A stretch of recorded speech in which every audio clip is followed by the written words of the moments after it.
Once upon a time, there was a kind and wise king named Albert. He ruled his kingdom with fairness and compassion. His people loved him dearly. One day, a terrible drought struck the kingdom. The crops failed, and the people began to starve. King Albert was heartbroken.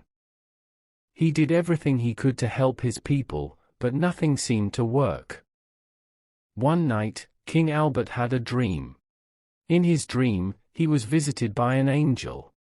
The angel told him that the only way to end the drought was to sacrifice the most precious thing in his kingdom. King Albert was devastated. He loved his people more than anything in the world. He didn't know what to do.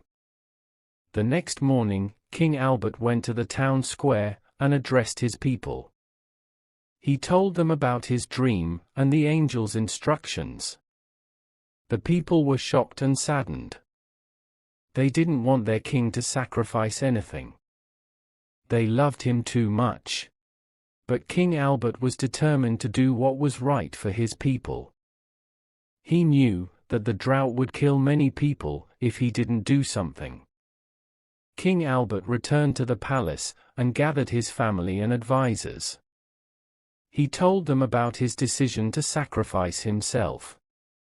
His family and advisors begged him not to do it. They told him that the kingdom would be lost without him. But King Albert was steadfast. He knew that he had to do what was right. King Albert went to the temple and prayed to the gods. He asked them to accept his sacrifice and to end the drought.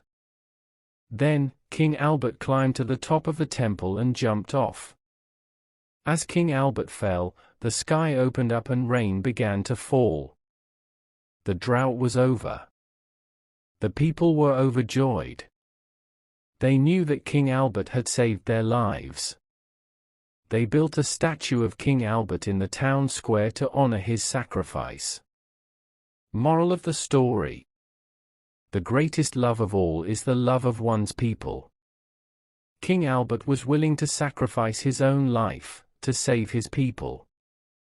He is an example of what it means to be a true leader.